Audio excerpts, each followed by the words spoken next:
السلام علیکم ورحمۃ اللہ وبرکاتہ۔ نحمده ونصلی علی رسولہ الکریم، اما بعد فاعوذ باللہ من الشیطان الرجیم، بسم اللہ الرحمن الرحیم۔ رب اشرح لی صدری ویسر لی امری واحلل عقدۃ من لسانی یفقهوا قولی۔ لو أنزلنا هذا القرآن على جبل لرأيته خاشعا متصدعا من خشية الله وتلك الأمثال نضربها للناس لعلهم يتفكرون۔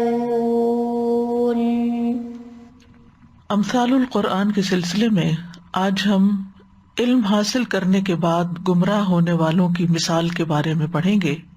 سورۃ الاعراف کی آیت نمبر 175 سے 178 تک اس کا ذکر کیا گیا ہے۔ ارشاد باری تعالیٰ ہے، وَاتْلُ عَلَيْهِمْ نَبَأَ الَّذِي آتَيْنَاهُ آيَاتِنَا فانسلخ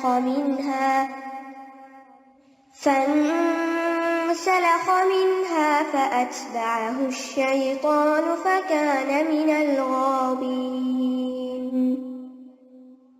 ولو شئنا لرفعناه بها ولكنه أخلد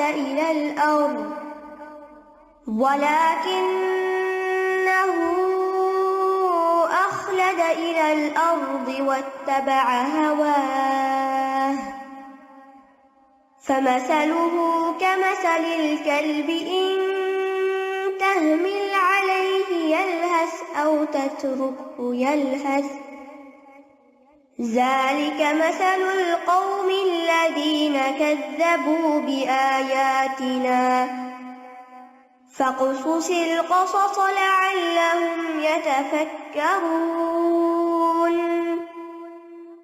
ساء مثلا القوم الذين كذبوا بآياتنا وأنفسهم كانوا يظلمون۔ من يهد الله فهو المهتدي ومن يضلل فأولئك هم الخاسرون۔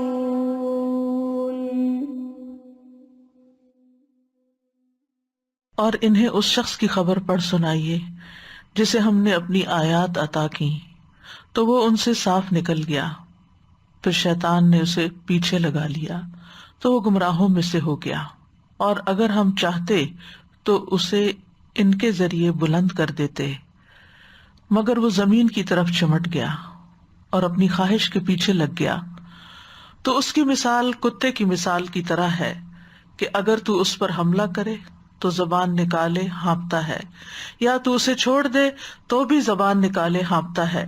یہ ان لوگوں کی مثال ہے جنہوں نے ہماری آیات کو جھٹلایا، سو آپ یہ بیان سنا دیجئے تاکہ وہ غور و فکر کریں۔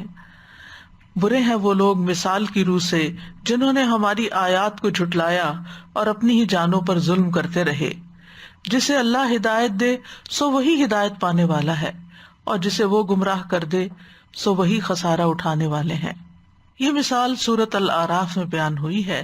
سورۃ الاعراف میں بہت سے انبیاء کا ذکر ہے جنہوں نے توحید کی دعوت دی، لیکن ان کی اقوام نے روگردانی کی، بات نہیں مانی۔ انبیاء نے انہیں اللہ تعالیٰ کی توحید کی طرف بلایا، اللہ کی عبادت کی طرف بلایا، لیکن قوموں کی طرف سے مسلسل انکار ہی رہا، جس کے نتیجے میں ان پر عذاب آیا۔ نوح علیہ السلام، ہود علیہ السلام، صالح علیہ السلام، لوط علیہ السلام اور پھر موسیٰ علیہ السلام کے واقعات اس صورت میں پیچھے گزر چکے ہیں۔ خاص طور پر بنی اسرائیل کی روگردانی کا بیان آتا ہے واقعہ سبت کی شکل میں، کہ کس طرح انہوں نے اللہ سبحانہ تعالیٰ کے احکامات کی نافرمانی کی، انہوں نے نصیحت قبول نہ کی اور نتیجتاً ان پر بھی عذاب آیا۔ انبیاء کے واقعات کے بعد عہد الست کا بیان آتا ہے کہ اللہ سبحانہ وتعالیٰ نے بنو آدم کو آدم علیہ السلام کی پشت سے نکالا اور ان کو ان کی جانوں پر گواہ بنایا اور کہا کیا میں تمہارا رب نہیں ہوں؟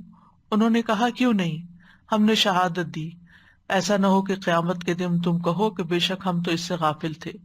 عہد الست کے بارے میں اہل علم کی دو مشہور اقوال ہیں۔ ایک یہ کہ آدم علیہ السلام اور ان کی اولاد سے لیا گیا عہد ہے جسے بعد میں انسان بھول گئے۔ دوسرا یہ بھی کہا جاتا ہے کہ عقلی اور نقلی اور فطری دلائل کی بنیاد پر عہد لیا گیا، یعنی جس فطرت پر اللہ نے لوگوں کو پیدا کیا اس کے مطابق یہ عہد ہے، حقیقت میں ایسا عہد نہیں تھا۔ بہرحال ان سب واقعات کے بعد اور اس عہد کے ذکر کے بعد اس مثال کا ذکر ہے۔ تو آئیے دیکھتے ہیں کہ اس مثال میں اللہ سبحانہ وتعالیٰ ہمیں کیا سمجھانا چاہتے ہیں، کیونکہ مثالیں بات کی حقیقت کو مزید کھول کر بیان کرتی ہیں۔ ارشاد ہے وَاتْلُ عَلَيْهِمْ نَبَأَ الَّذِي آتَيْنَاهُ آيَاتِنَا۔ وَاتْلُ عَلَيْهِمْ، آپ پڑھ سنائیے انہیں، یعنی نبی صلی اللہ علیہ وسلم سے خطاب ہے کہ آپ یہ واقعہ ان کو بیان کیجیے۔ اللہ سبحانہ وتعالیٰ خود بھی ڈائریکٹلی بھی نریٹ کر سکتے ہیں، لیکن جہاں خاص طور پر آپ کی زبانی کہہ کے کہلوائی جاتی ہے بات، اس سے تاکید ہو جاتی ہے، دوہری بات ہو جاتی۔ اللہ تعالیٰ فرما رہے ہیں اور نبی صلی اللہ علیہ وسلم کی زبان سے کہلوا رہے ہیں۔ اور وَاتْلُ عَلَيْهِمْ یعنی اپنی قوم کو اور ان تمام لوگوں کو پڑھ سنائے جن تک یہ کتاب پہنچے۔ کیا؟ نبأ، خبر، اور نبأ عام خبر نہیں ہوتی، اہم اور فائدہ مند خبر ہوتی ہے، بڑی خبر ہوتی ہے۔ وہ اہم خبر، وہ اہم بات، الذی آتیناہ آیاتنا، اس شخص کی خبر جس کو ہم نے اپنی آیات دی تھی، یعنی ہم نے کتاب اللہ کی تعلیم دی تھی، جس کے نتیجے میں وہ ایک ماہر عالم بن گیا تھا۔ یہ کون شخص تھا؟ الذی سے مراد کون ہے؟ مفسرین میں سے بعض نے اسے ایک متعین شخص قرار دیا ہے جسے کتاب الہی کا علم تھا، پھر وہ دنیا اور شیطان کے پیچھے لگ کے گمراہ ہو گیا۔ لیکن جتنے بھی نام لیے گئے ہیں ان میں سے جیسے بلعم بن باعور کا نام لیا جاتا ہے، لیکن ان میں سے کوئی بھی بات صحیح سند سے ثابت نہیں ہے کہ حقیقت میں کس کی طرف اشارہ ہے۔ ایسے افراد ہر ملت میں ہر دور میں ہوتے ہیں۔ اصل بات سبق سیکھنا ہے اس مثال سے، یعنی جس کے اندر بھی یہ صفت پائی جائے گی اس کا یہی حال ہوگا جیسا اس واقعے میں بیان ہوا ہے۔ اور یہاں جو آیات کا لفظ آیا ہے، بعض علماء نے اس سے تکوینی آیات بھی مراد لی ہیں، یعنی قرآنی آیات بھی، کتابی آیات بھی اور تکوینی بھی۔ تکوینی سے مراد کیا ہے کہ جو قدرت کی نشانیاں ہیں، کائنات کی نشانیاں ہیں، اور یہ نشانی ہر چیز کے اندر ہے، اور یہ نشانی اس بات پر دلالت کرتی ہے کہ اللہ ایک ہے۔ مثلاً ہمارا کھانا ایک نشانی ہے، جو چیزیں ہم پیتے ہیں وہ ایک نشانی ہے، ہوا ایک نشانی ہے، نباتات اللہ کی نشانی ہے، حیوانات اللہ کی نشانیاں ہیں، ستارے سیارے اللہ کی نشانیاں ہیں، آسمان میں گیلیکسیز کا پایا جانا، ستاروں کے جھرمٹ اور ان کے رنگ، یہ سب اللہ کی نشانیاں ہیں، اور یہ ایک نہیں، دو نہیں، ان گنت نشانیاں ہیں، اور یہ اللہ سبحانہ تعالیٰ کی عظمت پر دلالت کرتی ہیں۔ اللہ نے ان سب چیزوں کو پیدا کیا اور اللہ سبحانہ تعالیٰ نے ہی ان کا علم لوگوں کو دیا۔ تو اصل بات یہ ہے کہ علم اللہ ہی سکھاتا ہے۔ آتیناہ آیاتنا، ہم نے دی اس کو اپنی نشانیاں، یعنی اللہ سبحانہ تعالیٰ ہی نے کتابیں بھیجی اور اللہ ہی نے یہ کائنات تخلیق کی، لہٰذا یہ علم اللہ کی طرف سے ہے۔ اور اگر انسان کو کسی بات کا علم نہ ہو تو ضرور کہنا چاہیے واللہ عالم، اللہ زیادہ جانتا ہے، کیونکہ علم تو اللہ ہی کے پاس ہے۔ یا پھر اگر کوئی آپ سے کسی آیت کا مطلب پوچھے یا کوئی فتویٰ پوچھے یا کوئی مسئلہ پوچھے اور آپ اسے یہ کہہ دیں کہ لا اعلم، میں نہیں جانتا، تو اس میں کوئی شرمندگی کی بات نہیں، کیونکہ علم تو اللہ ہی کے پاس ہے۔ ولا یحیطون بشیء من علمہ الا بما شاء، اور اللہ کے علم کے مقابلے میں سارے انسانوں اور ساری مخلوق کا علم مل کے اتنا بھی نہیں جتنا سمندر کے مقابلے میں ایک قطرہ ہو، تو پھر ہم کیا جانتے ہیں۔ تو بہرحال اللہ سبحانہ تعالیٰ نے اس کو آیات کا علم دیا، اور اگر ہم یہاں یہ فرض کر لیں کہ اس کو دین کا علم حاصل ہوا تھا تو اس روشنی میں آگے کی باتوں کو سمجھیے. فانسلخ منہا، انسلخ کا لغوی مطلب ہوتا ہے کسی چیز کی کھال اوپر سے اتار دینا، جیسے بکری کی کھال کو کھینچ دیتے ہیں، یا سانپ جو ہے وہ اپنی کیچلی سے باہر آ جاتا ہے. اسی طرح قرآن مجید میں سورۃ یاسین میں آتا ہے وَآیَةٌ لَهُمُ اللَّيْلُ نَسْلَخُ مِنْهُ النَّهَارَ، کہ ان کے لیے رات ایک نشانی ہے جس کے اوپر سے ہم دن کو ہٹا دیتے ہیں، یعنی دن کی کھال اتار دیتے ہیں اور پھر وہ اندھیری رہ جاتی ہے. تو فانسلخ منہا کا مطلب کیا ہے یہاں اس کانٹیکسٹ میں، کہ وہ آیات کے علم سے نکل گیا، یعنی جو آیات اس کو دی گئی تھی، آیات کے ذریعے جو اس کو عزت بخشی گئی تھی، وہ نافرمانی کی وجہ سے اس سے چھین لی گئی. یعنی گناہوں کی وجہ سے جو وہ اطاعت سے نکل گیا، تو اس کے لیے انسلخ منہا کا لفظ استعمال ہوا. اب نتیجہ کیا ہوا کہ جب اس نے آیات کی پابندی کو چھوڑا، علم پر عمل کرنا چھوڑا، دنیا کے پیچھے بھاگا، فَأَتْبَعَهُ الشَّيْطَانُ، تو شیطان اس کے پیچھے لگ گیا، یعنی شیطان اس کے پیچھے چلا اور اس کو جا پکڑا. ابلیس نے اس پہ قابو پا لیا، کیونکہ جب اس نے آیات کو چھوڑ دیا تو شیطان اس پر غالب آ گیا. جب تک انسان ان آیات کو پکڑے رکھتا ہے، اللہ کی کتاب کو پکڑے رکھتا ہے، تو شیطان پہ بہت بھاری ہوتا ہے. شیطان اس کو پیچھے نہیں لگا سکتا، شیطان اس کے اوپر غالب نہیں آ سکتا، شیطان اس سے ڈرتا ہے. لیکن جو ہی انسان اپنے نفس کی خواہشات پہ چلتا ہے اور کتاب الہی کے علم کے باوجود اس سے روگردانی کرتا ہے، علم پر عمل نہیں کرتا، تو پھر شیطان غالب آتا ہے. اور یہی ترتیب ہر معاملے میں یاد رکھیے. بہت سی چیزوں میں ہم شیطان کو بلیم کر دیتے کہ شیطان نے ایسا کیا، شیطان نے ویسا کیا، لیکن یاد رکھیے سب سے پہلے انسان کا اپنا نفس، اس کی اپنی خواہشات اس کو برائی کا حکم دیتی. ان النفس لامارۃ بالسوء. اور جب انسان نفس کے ہاتھوں کمزور پڑتا ہے، یعنی اس کا ایمان کمزور ہوتا ہے، تو پھر وہ نفس کے پیچھے چلتا ہے، اور جو ہی نفس کی خواہش کے پیچھے چلتا ہے تو پھر وہ انتہائی کمزور ہو جاتا ہے، جس پہ شیطان آ کے حملہ آور ہوتا ہے اور اس کو دبوچ لیتا ہے. اور اس کا ذکر ایک اور آیت میں بھی آتا ہے سورۃ الزخرف کی، وَمَن يَعْشُ عَن ذِكْرِ الرَّحْمَنِ نُقَيِّضْ لَهُ شَيْطَانًا فَهُوَ لَهُ قَرِينٌ وَإِنَّهُمْ لَيَصُدُّونَهُمْ عَنِ السَّبِيلِ وَيَحْسَبُونَ أَنَّهُمْ مُهْتَدُونَ. اور جو شخص رحمان کے ذکر سے آنکھیں بند کر لیتا ہے، ہم اس پر ایک شیطان مسلط کر دیتے ہیں. یعنی جو ہی انسان ذکر کو چھوڑتا ہے، کتاب اللہ کو چھوڑتا ہے، اللہ کی کتاب سے اس کا تعلق نہیں رہتا، تو نتیجہ کیا ہوتا ہے؟ اللہ تعالیٰ اس پر ایک شیطان مسلط کر دیتا ہے. پھر وہ شیطان کا نوالا بن جاتا ہے، شیطان اس پہ اپنے پنجے گاڑ لیتا ہے، یعنی وہ اپنے دشمن کے حوالے ہو جاتا ہے. فَهُوَ لَهُ قَرِينٌ، جو اس کا ساتھی بن جاتا ہے. اب وہ اس کے ساتھ ساتھ رہتا ہے، وہ اس کو گائیڈ کرتا ہے، وہ اس کو خیالات دلاتا ہے، وساوس دیتا ہے، اور بے شک وہ ضرور انہیں اصل راستے سے روکتے ہیں. یعنی جب شیطان کسی کے پیچھے لگتا ہے تو اس کو وہ سیدھے راستے سے ہٹا دیتا ہے، اور یہ سمجھتے ہیں کہ بے شک وہ سیدھے راستے پہ چلنے والے، کیونکہ وہ کیا سمجھتے ہیں، ہمارے پاس تو کتاب کا علم ہے. حالانکہ وہ کتاب ہی کے علم کی تعویلیں کر کے اپنے نفس کو سیٹسفائی کر رہے ہوتے ہیں. ایسے لوگوں کو آپ سمجھا بھی نہیں سکتے، کیونکہ آپ کہتے ہیں یہ تو خود بہت بڑا عالم ہے، یہ تو سب کچھ جانتا ہے، یہ بھلا کیسے بھٹک سکتا ہے، اس کو تو پتا ہے، ہم کیا بتائیں اس کو، یہ تو جانتا ہی ہے.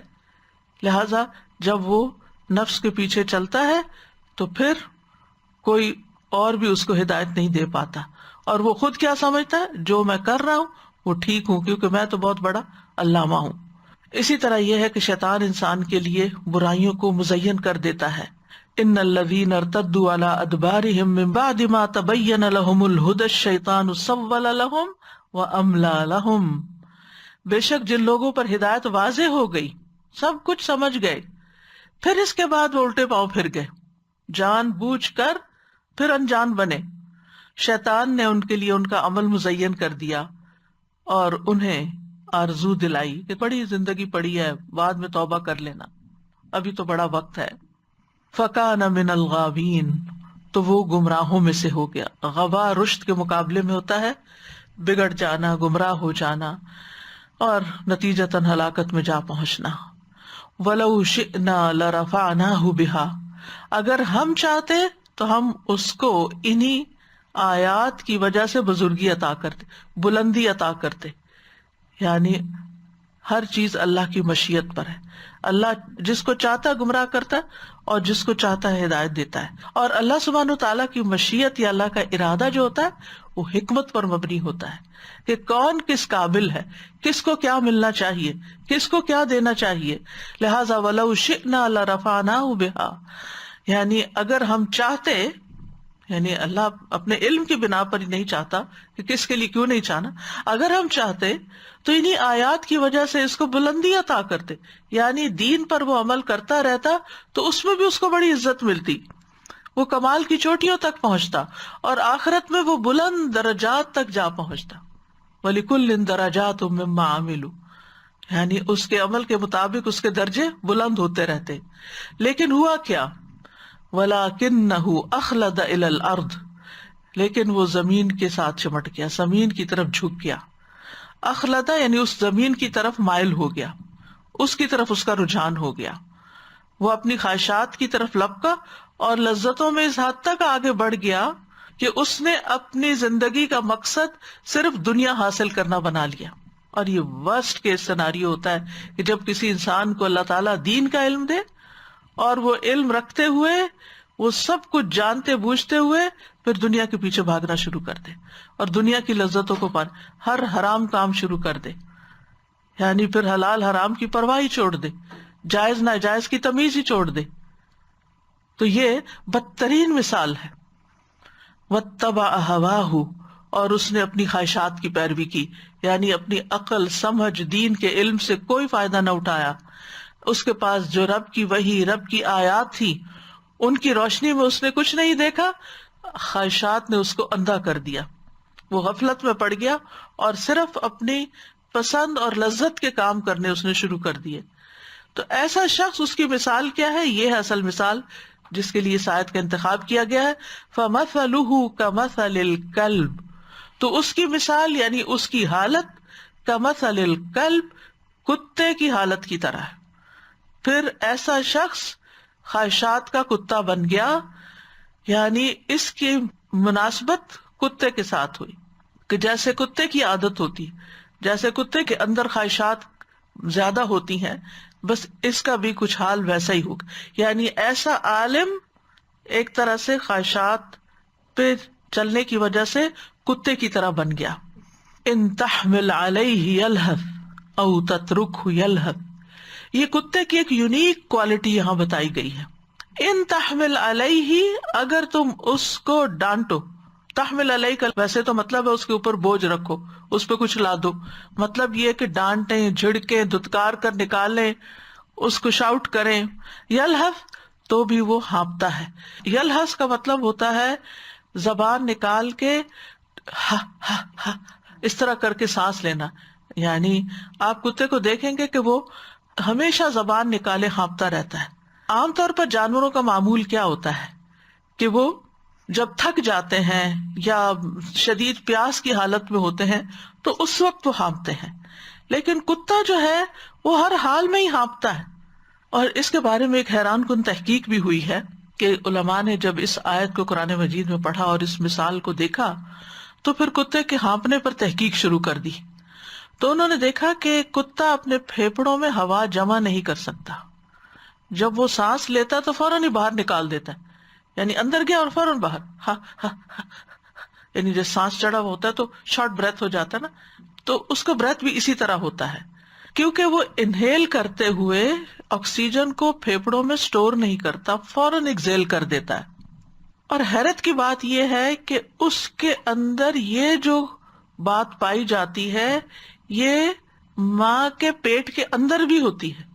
یعنی انہوں نے جب انویسٹیگیشن شروع کی کہ کب سے یہ عادت اس کی شروع ہوتی ہے، جب کب سے وہ ہانپتا ہے، تو تحقیقات سے، بلکہ پکچرز جو میں نے دیکھی نیٹ پہ، کہ انہوں نے دیکھا کہ جب ماں کے پیٹ کے اندر ہے تو اس وقت بھی اس کا منہ کھلا ہوا ہے اور اسی طرح جیسے ہانپنے کی سی کیفیت ہے، اور یہ ہانپنا اس کا جاری رہتا ہے یہاں تک کہ وہ مر جائے، موت تک. یعنی ماں کے پیٹ سے لے کے موت تک. یعنی باقی اگر کسی چیز کی یہاں مثال دی جاتی تو پھر ہو سکتا تھا کہ وہ وقتی ہو یا اور جانوروں کے اندر بھی پائی جاتی ہو، لیکن یہ ایک ایسی چیز ہے ہانپنے والی بات جو کتے کے اندر ہی پائی جاتی ہے اور مستقل طور پر پائی جاتی، یعنی ہانپتے تو انسان بھی ہانپتے ہیں، دیگر جانور بھی ہانپتے ہیں، گرمی سے، پیاس سے، تھکن سے یا کسی بیماری کی وجہ سے، لیکن یہاں پر کتا جو ہے وہ تھرو آؤٹ ہانپتا ہے.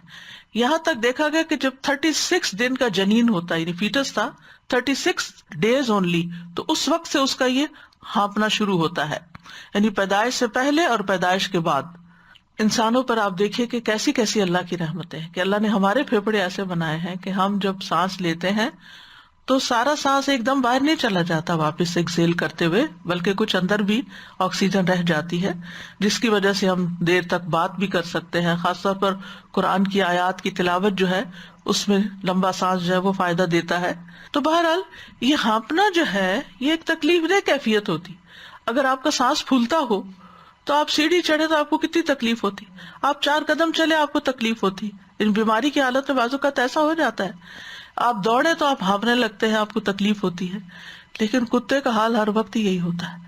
تو آپ دیکھیے کہ ایسا انسان جو دین چھوڑ کر چاہے ایمان سے کفر کی طرف مرتد ہو، چاہے وہ علم حاصل کرنے کے بعد عمل نہ کرے، یا وہ علم کی بلندیوں پہ پہنچ کر واپس انتہائی حقیر خواہشات کی طرف پلٹ جائے، یعنی کسی بھی صورت میں اس کا واپس پلٹنا جو ہے وہ اس کے لیے زندگی کو عذاب اور مشقت بنا دیتا ہے.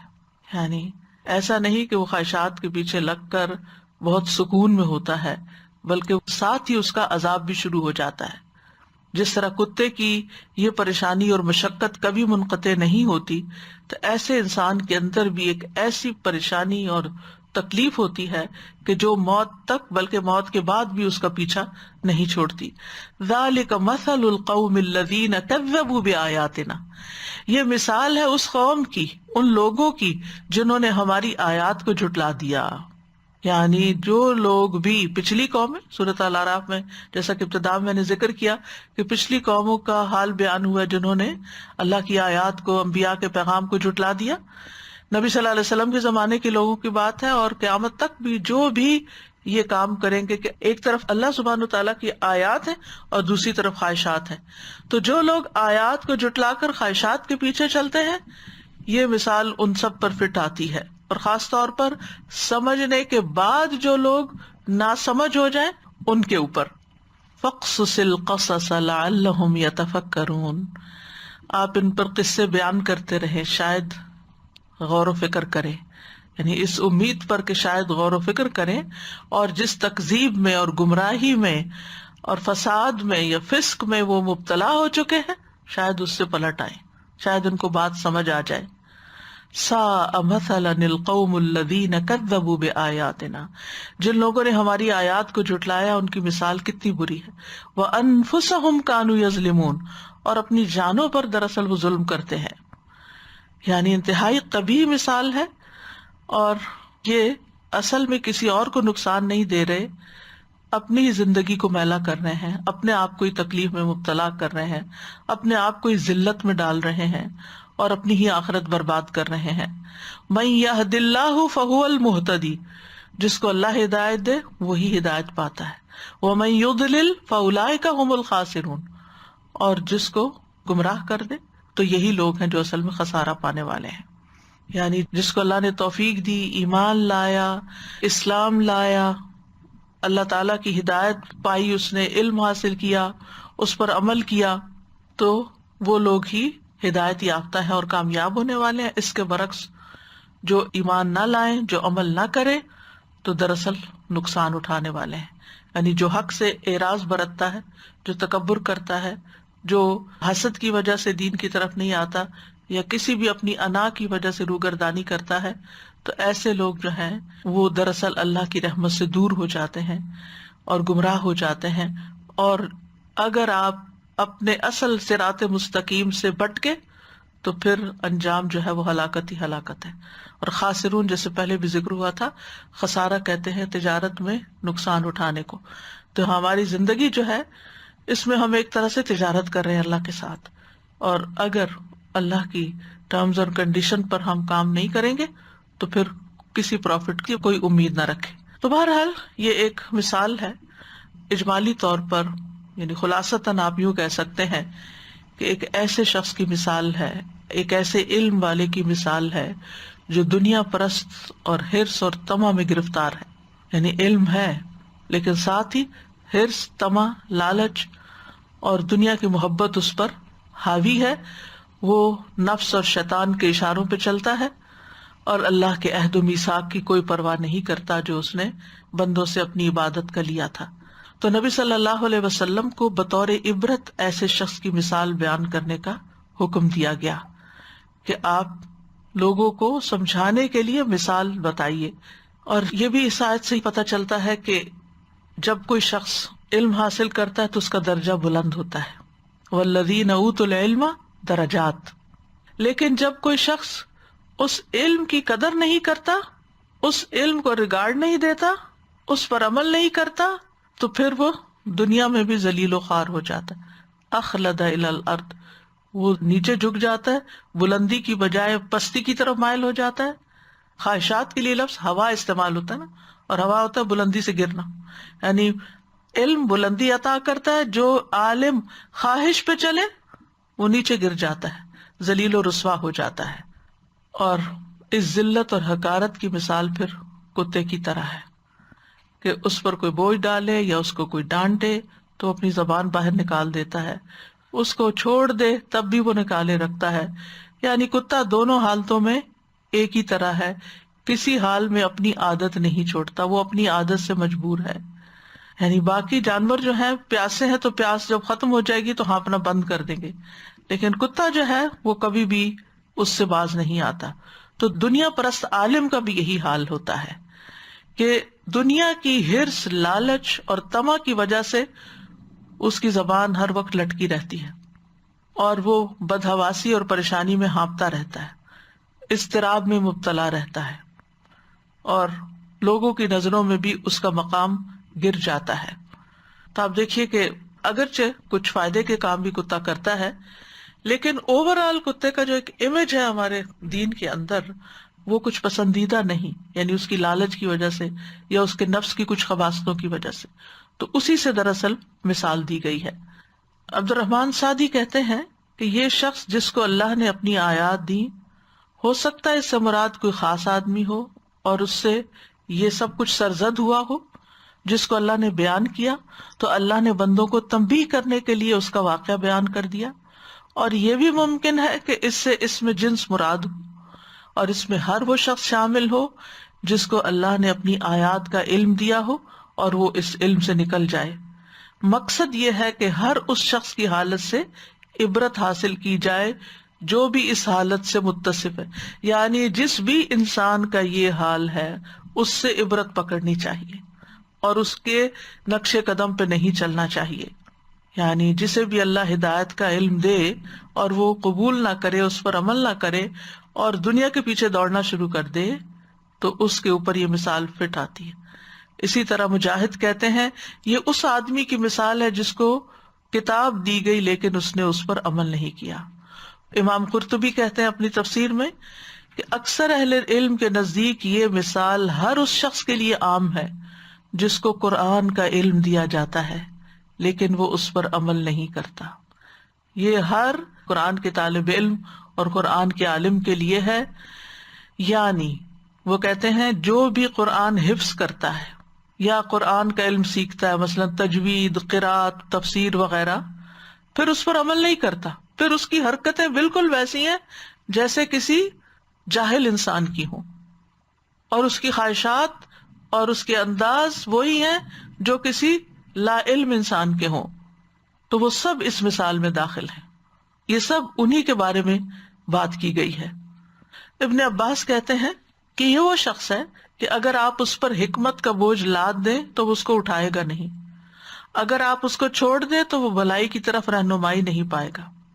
جیسے کہ کتا ہے، اگر وہ پاؤں میں دم ڈالے آرام سے بیٹھا ہوتا ہے تو بھی ہانپتا ہے، جب اسے بھگایا جاتا ہے تو بھی ہانپتا ہے. یعنی دونوں صورتوں میں اس کا حال ایک ہی ہے کہ آپ اس کو نصیحت کریں نہ کریں برابر ہے. حسن بصری کہتے ہیں اس سے مراد منافق ہے. یعنی اب یہ مختلف علماء کی رائے ہے کہ یہ کس کی مثال بیان ہوئی ہے. تو وہ کہتے ہیں کہ اس سے مراد منافق ہے جو حق پر قائم اور ثابت نہیں رہتا. اس کو دعوت دی جائے یا نہ دی جائے، اس کو نصیحت کی جائے یا نہ کی جائے، اس کے لیے برابر ہے. جیسے کتا ہوتا ہے، اس کو دھتکارا جاتا ہے تو بھی ہانپتا ہے، چھوڑا جاتا ہے تو بھی ہانپتا ہے. پھر اسی طرح یہ بھی کہا گیا، ایک قول یہ بھی ہے کہ ہر وہ شخص جو حسد تکبر کی بنا پہ سچائی ماننے سے انکار کر دے وہ بھی اس کا مصداق ہے. یعنی بجائے اس کے کہ جب اس کے پاس ہدایت آئی اسے قبول کر کے اللہ تعالیٰ کا احسان مند ہوتا، اس کے برعکس اس نے اس کو ریجیکٹ کر دیا.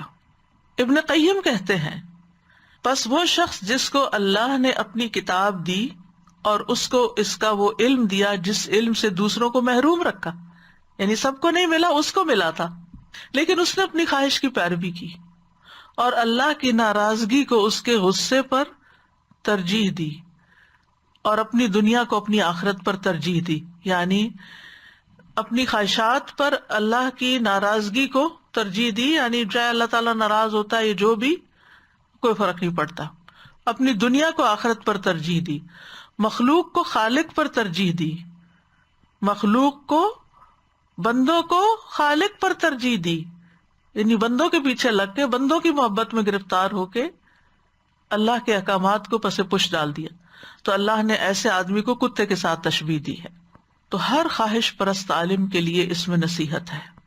پھر اسی طرح یہ بھی کہا گیا کہ نبی صلی اللہ علیہ وسلم کے زمانے میں بھی کچھ لوگ ایسے تھے جنہوں نے قرآن سنا، علم والے تھے، جیسے ولید بن مغیرہ. سمجھ گیا، بات کی تہ تک پہنچ گیا. اس نے کہا تھا کہ اس قرآن کی ایک لذت اور شیرینی ہے. یہ ولید بن مغیرہ کے الفاظ کا ترجمہ ہے. اس میں تازگی اور رونق ہے، اس کی چوٹی پھل دیتی ہے، اس کا نچلا حصہ سرسبز و شاداب ہے، یہ بلند ہوتا ہے اور اس پر کوئی چیز غالب نہیں آ سکتی. لیکن پھر ایمان لانے سے رک گیا، سمجھ کے، جان بوجھ کے. اس کے برعکس جبیر بن مطعم جب مدینہ میں داخل ہوئے، مسلمان نہیں ہوئے تھے، وہ کہتے ہیں میں نے نبی صلی اللہ علیہ وسلم کو مغرب کی نماز میں سورۃ طور کی تلاوت کرتے ہوئے سنا تو میں بہت غور سے ان آیات کو سنتا گیا، قریب تھا کہ میرا دل سینے سے نکل کے پرواز کر جاتا. یعنی اتنا گہرا اثر ہوا اور مسلمان ہو گئے. تو یہاں پر آپ دیکھیے کہ آیات سے نکل جانے کو کھال سے نکل جانے سے تعبیر کیا گیا ہے. یعنی آیات کی پابندی سے باہر نکل گیا، جیسے کوئی چیز کھال میں سے باہر نکال دی جاتی ہے. پھر اسی طرح دنیا کے پیچھے پڑنا، خواہش پرستی، یہ دراصل کتے کی مثال ہے. تو ایک ایسا نقشہ کھینچا گیا ہے کہ جس سے ہر ایک کو کراہت آتی ہے، لیکن سبق تو عقل والے ہی لیتے ہیں. نبی صلی اللہ علیہ وسلم نے بھی قرآن پڑھ کر اس سے نکل جانے والے کی شدید مذمت کی ہے. حذیفہ کہتے ہیں رسول اللہ صلی اللہ علیہ وسلم نے فرمایا، مجھے تمہارے حق میں سب سے زیادہ ڈر اس آدمی سے ہے جو قرآن پڑھے گا، جب اس کی آواز کے حسن کا چرچا ہو جائے گا تو اسے اسلام کا پشت پناہ سمجھا جائے گا. یعنی اتنا خوبصورت پڑھے گا کہ لوگ کہیں گے کہ واہ، اس سے دین کو کتنا فائدہ ہو رہا ہے. لیکن حقیقت کیا ہوگی؟ وہ اسلام سے عاری ہوگا، اسے پشت کے پیچھے پھینک دے گا، اپنے پڑوسی پر تلوار اٹھائے گا، یعنی ساتھ رہنے والوں پہ ظلم اٹھائے گا اور اس پر شرک کا الزام دھرے گا. میں نے کہا ہے اللہ کے نبی، ان دونوں میں شرک کے قریب تر کون ہوگا، الزام لگانے والا یا جس پر الزام لگایا جائے؟ آپ نے فرمایا الزام لگانے والا. یعنی مطلب یہ ہے کہ جو کسی کو مشرک کہے گا، جو کسی کو کافر کہے گا، تو دراصل اس کے اپنے اندر خرابی ہے. تو یہ جو بات ہے کہ آیات کو پڑھ کے سمجھ کے چھوڑ دینا اور پھر دنیاوی اموال کے پیچھے لگ جانا، یہ کوئی معمولی جرم نہیں. اس کے لیے فوری سزا کیا ملتی ہے کہ انسان شیطان کے پنجے میں آ جاتا ہے، شیطان اس پہ آ کے سوار ہو جاتا ہے، شیطان اس کو اپنا مطیع بنا لیتا ہے، جس کی وجہ سے انسان حماقت پر حماقت کرتا چلا جاتا ہے، بے وقوفیاں کرنا شروع کر دیتا ہے، کیونکہ اللہ سے دور ہو جاتا ہے. اللہ کا ڈر اس کے دل میں نہیں رہتا، آخرت کی فکر نہیں رہتی، لہذا وہ ایک خرابی سے نکل کر دوسری کی طرف چل پڑتا ہے. پھر اسی طرح آپ دیکھیے کہ نبی صلی اللہ علیہ وسلم کے زمانے میں ایک شخص تھا جو عیسائی تھا، پھر اسلام میں داخل ہوا. اس نے سورۃ البقرہ اور آل عمران پڑھ لی. وہ نبی صلی اللہ علیہ وسلم کا کاتب بن گیا، لیکن پھر مرتد ہو گیا، واپس عیسائی ہو گیا. کہنے لگا محمد صلی اللہ علیہ وسلم کے لیے جو کچھ میں نے لکھ دیا اس کے سوا اسے کچھ اور معلوم نہیں. آپ پہ نعوذ باللہ الزام دھرنے لگا. اللہ کا کرنا ایسا ہوا کہ اس کی موت واقع ہو گئی. تو اس کے لوگوں نے اس کو دفن کیا زمین میں. جب صبح ہوئی تو دیکھا لاش قبر سے نکل کے زمین پہ باہر پڑی. اس کے قوم کے لوگوں نے کہا کہ یہ محمد اور اس کے ساتھیوں کا کام ہے صلی اللہ علیہ وسلم. چونکہ اس نے ان کا دین چھوڑ دیا تھا تو انہوں نے اس کی قبر کھود کے باہر نکال دیا اس کو. دوسرے دن قبر پھر کھودی جو اور زیادہ گہری کھودی. صبح پھر لاش باہر تھی. پھر انہوں نے یہ الزام لگایا.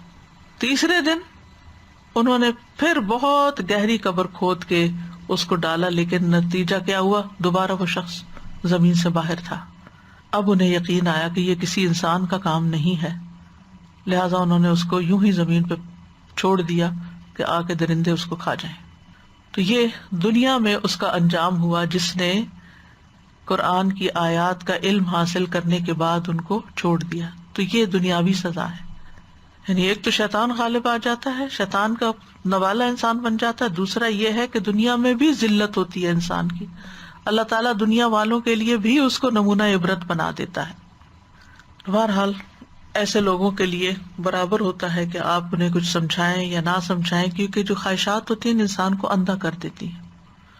انسان خواہشات کی پوجا شروع کر دیتا. افرأیت من اتخذ الہہ ہواہ واضلہ اللہ علی علم. کیا تم نے دیکھا ایسے شخص کو جس نے اپنی خواہش نفس کو اپنا الہ بنا لیا اور اللہ نے اسے علم کے باوجود گمراہ کر دیا. جب انسان خواہشات کے پیچھے چلتا ہے تو پھر علم ایک طرف رہ جاتا ہے اور انسان کسی اور رستے پہ چل پڑتا ہے. اللہ تعالیٰ فرماتے ہیں قرآن مجید میں کہ ایسے لوگوں کے لیے سواء علیکم ادعوتموہم ام انتم صامتون. برابر ہے تمہارے لیے خواہ تم انہیں دعوت دو، نصیحت کرو یا تم چپ رہو. یعنی ایک لا علم کو آپ سکھا سکتے ہیں، سمجھا سکتے ہیں، ایک ناسمجھ کو آپ سمجھا سکتے ہیں، نصیحت کر سکتے ہیں، لیکن جو سمجھ کے نہ سمجھے. کہتے ہیں نا کہ ایک وہ شخص ہوتا ہے جو رات کو سو رہا ہوتا ہے نا، تو اس کو آپ جگائیں تو وہ جاگ جاتا ہے. لیکن جو لوگ جاگتے ہوئے سو رہے ہوتے ہیں ان کو آپ نہیں جگا سکتے. یعنی وہ جاگ رہے ہیں، یعنی جاگتے ہوئے کو جگانا مشکل ہے. اور اس کی مثال ایسے ہی ہے کہ جیسے کوئی مثلا بچے جاگ رہے ہوتے ہیں نا اور بیڈ پہ ہی لیٹے رہتے ہیں تو اٹھتے نہیں، تو آپ ان کو بار بار کہتے ہیں اٹھو اٹھو، تو سن رہے ہوتے ہیں لیکن اٹھنے کا نام نہیں لیتے. تو یہ جاگتے ہوئے کو جگانا مشکل ہے. تو علم والوں کو سمجھانا بڑا مشکل ہوتا ہے. ان کے پاس بڑی تعویلیں ہوتی ہیں اور وہ حرام کام پھر کرتے چلے جاتے ہیں اپنی خواہشات پوری کرنے کے لیے، اللہ کی حدیں توڑتے چلے جاتے ہیں. اس مثال کے کچھ دیگر پہلو بھی ہیں. ابن قیم کہتے ہیں کہ کتا تمام جانوروں سے زیادہ خبیث ہے، سب سے گھٹیا حیثیت رکھتا ہے. اس کا نفس سب سے زیادہ خبیث گھٹیا ہوتا ہے. اس کا عزم اس کے پیٹ سے آگے نہیں بڑھتا. یا اس کو کھانے کی خواہش ہوتی ہے یا جنسی خواہش ہوتی ہے. یعنی وہ پیٹ اور شرمگاہ کا کتا ہوتا ہے. انہی دو چیزوں پر اس کا فوکس ہوتا ہے، انہی کی لذت میں وہ جیتا ہے. پھر یہ کہ تمام جانوروں سے زیادہ لالچی ہوتا ہے، حریص ہوتا ہے. جب وہ چلتا بھی ہے تو اس کی تھوتری زمین میں لگی ہوتی ہے، سونگتا جاتا ہے، ہر چیز سونگتا جاتا ہے. انتہائی لالچ کی وجہ سے بو سونگتا ہے اور اپنے جسم کے باقی اجزاء کو چھوڑ کر اپنی دبر کو سونگتا رہتا ہے، یعنی اپنی شرمگاہ کو سونگتا رہتا ہے. آپ اس پر پتھر پھینکتے ہیں تو شدید حرص اور لالچ کی وجہ سے پتھر کی طرف بھی بھاگ کے جاتا ہے تاکہ اس کو دانتوں سے کاٹے. یعنی ذلت والے گھٹیا حقیر کاموں کی طرف جانے والا اور ان پہ راضی رہنے والا ہے. پھر اسی طرح یہ کہ گندگی پسند کرتا ہے. اس کو گندی بدبودار لاشیں تازہ گوشت سے زیادہ پسند ہوتی ہیں. انسانوں کی غلاظت اس کو بہت محبوب ہوتی ہے. ہر حال میں بھونکتا ہے، ہر حال میں ہانپتا ہے. کھڑا ہو، بیٹھا ہو، چل رہا ہو، رکا ہوا ہو، اس کا ہانپنا ختم نہیں ہوتا. ہر کسی پہ بھونکتا ہے، یہ نہیں دیکھتا کوئی بڑا ہے چھوٹا ہے، جو بھی پاس سے گزرے گا اس پہ بھونکے گا. اور جب وہ اس بات کا سوچتا بھی ہے کہ کوئی اس کے ساتھ کسی چیز میں مثلا کوئی چیز کھا رہا ہو اور اگر کوئی اور آئے تو اس پہ بھی بھونکے گا، کسی کو اپنے کھانے میں شریک نہیں ہونے دے گا. تو اسی طرح علم کے باوجود جو دنیا کو ترجیح دیتے ہیں ان کے اندر بھی ایسی ہی چیزیں پیدا ہو جاتی ہیں. قرآن مجید میں ہم دیکھتے ہیں کہ کتے کا ذکر 3 مقامات پر ہوا. ایک شکاری کتے کے طور پر، دوسرے یہ اس مثال میں، اور تیسرے اصحاب کہف کا کتا.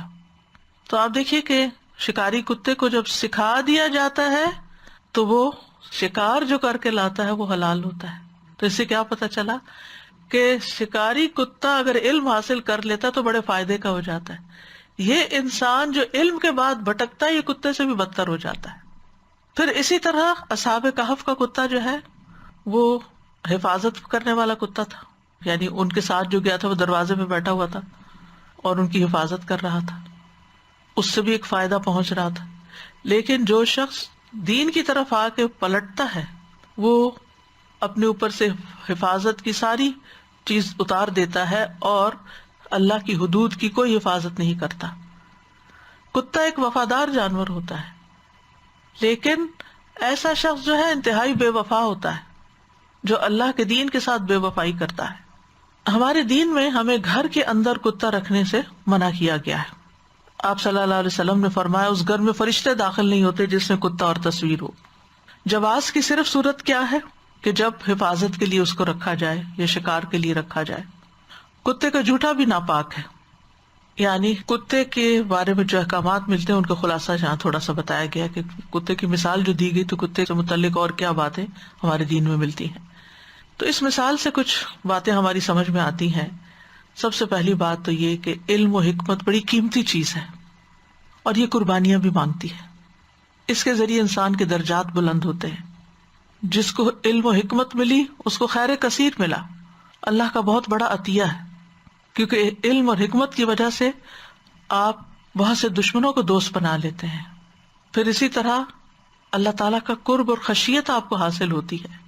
جس کے ساتھ اللہ بھلائی چاہتا ہے اسے دین کی سمجھ دے دیتا ہے، لہٰذا آپ اللہ کے ان خاص بندوں میں شامل ہو جاتے ہیں جن سے اللہ تعالیٰ بھلائی کا ارادہ کرتا ہے.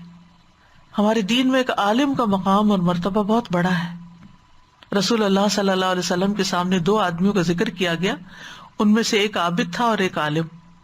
آپ نے فرمایا عالم کی فضیلت عابد پر ایسی ہے جیسی میری فضیلت تم میں سے ایک عام آدمی پر ہے. پھر آپ نے فرمایا اللہ اور اس کے فرشتے اور آسمان اور زمین والے، یہاں تک کہ چیونٹیاں اپنے سوراخ میں اور مچھلیاں اس شخص کے لیے جو نیکی اور بھلائی کی تعلیم دیتا ہے خیر و برکت کی دعائیں کرتی ہیں.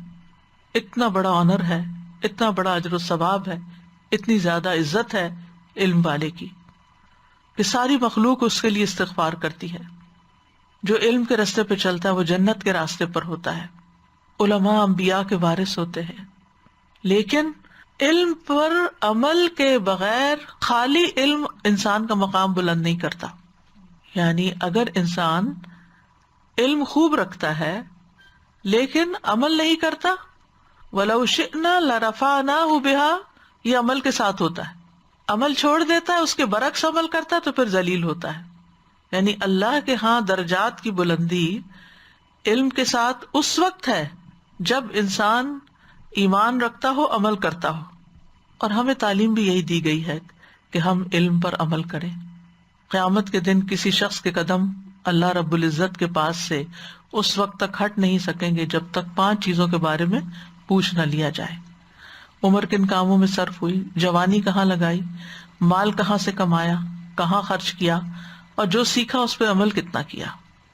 تو قرآن پڑھ کر عمل نہ کرنے والے ان کے لیے شدید وعید ہے. اور نہ صرف یہ کہ یہ آخرت سے متعلق ہے، دنیا سے متعلق بھی ہے.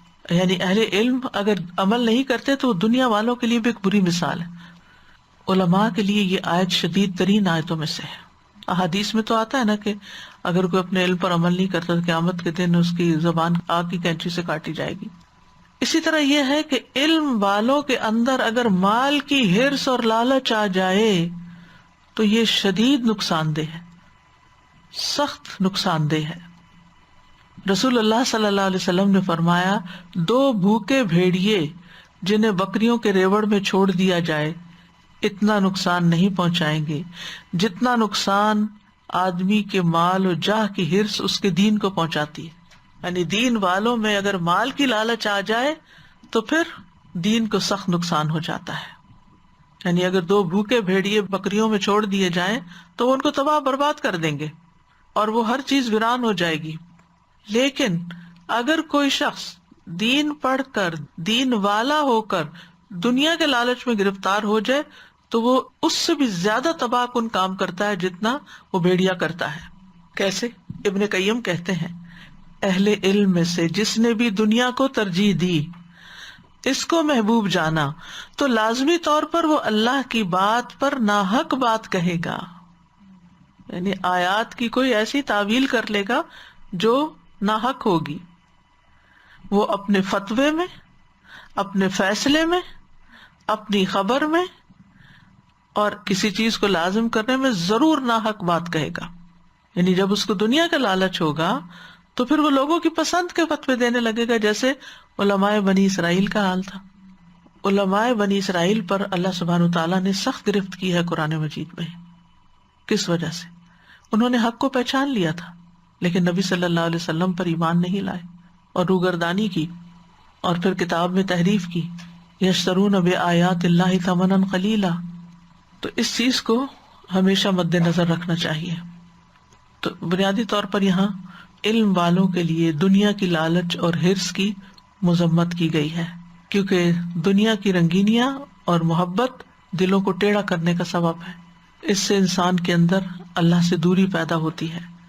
نبی صلی اللہ علیہ وسلم نے فرمایا قیامت قریب آ چکی ہے، لوگوں میں دنیا کی حرص بڑھ جائے گی اور اللہ سے دوری میں اضافہ ہوگا. اسی طرح اس آیت سے یہ بات بھی پتہ چلتی ہے کہ علماء سوء سے بچنا چاہیے. یعنی ایسے عالم ہر جگہ موجود ہیں تو ان سے بچ کے رہنا چاہیے کہ جو علم رکھنے کے باوجود دنیاوی فائدے حاصل کرنے کے لیے دین کے اندر ایسی ایسی باتیں کرتے ہیں کہ جو لوگوں کو دین سے اور دور کر دیتی ہیں یا اللہ کی راہ سے بھٹکا دیتی ہیں.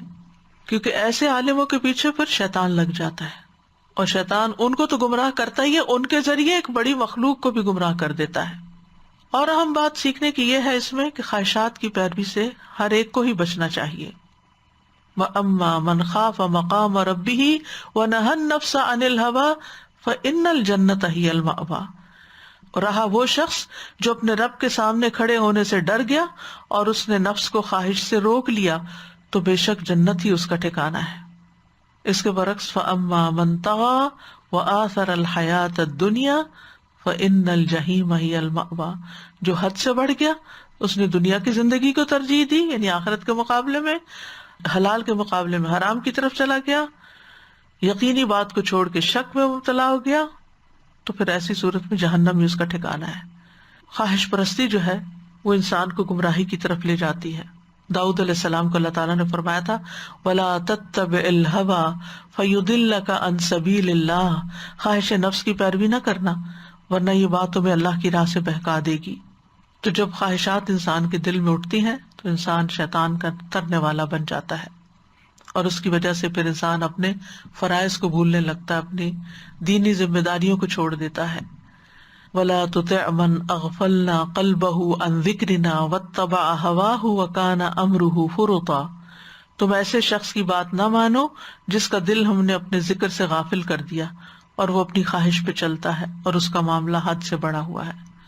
تو اب کرنے کے کام یہ ہے کہ علم حاصل کرنے کے بعد اس کے اوپر بعد کیا ساتھ ساتھ ہی عمل کرنا چاہیے، عمل کے طریقے بھی سیکھنے چاہیے. یعنی جو بھی علم سیکھیں، خصوصاً اللہ کی آیات کا علم، تو اس پر عمل کرنا لازم ہے. پھر یہ کہ قرآن مجید کے کسی بھی پہلو سے، کسی بھی حکم سے روگردانی نہ کریں.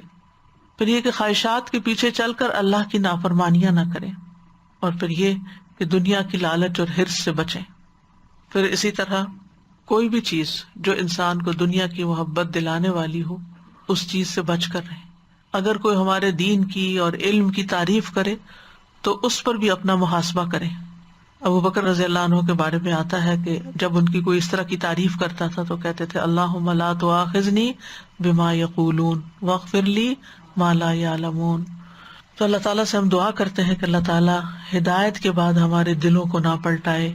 ربنا لا تزغ قلوبنا بعد اذ ہدیتنا وہب لنا من لدنک رحمہ انک انت الوہاب یا مقلب القلوب ثبت قلبی علی دینک اللہم مصرف القلوب صرف قلوبنا علی طاعتک فاطر السماوات والارض انت ولی فی الدنیا والآخرہ توفنی مسلما والحقنی بالصالحین.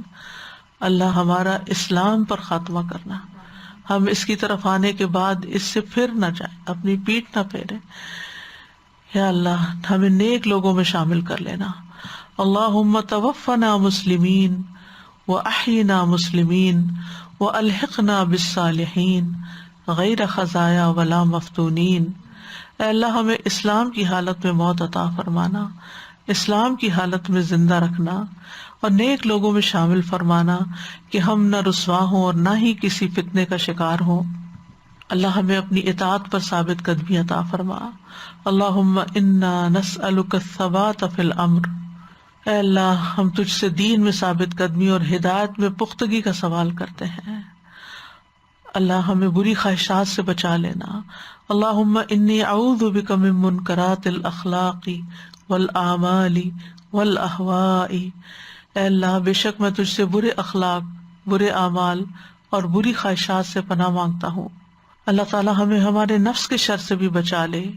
اللہم انی اعوذ بک من علم لا ینفع ومن قلب لا یخشع ومن نفس لا تشبع ومن دعوت لا یستجاب لها. یا رب العالمین تو ہمیں اپنی حفظ و امان میں رکھنا اور شیطان کے شر اور نفس کے وسوسوں اور ہر طرح کی گمراہ کن آوازوں سے محفوظ رکھنا.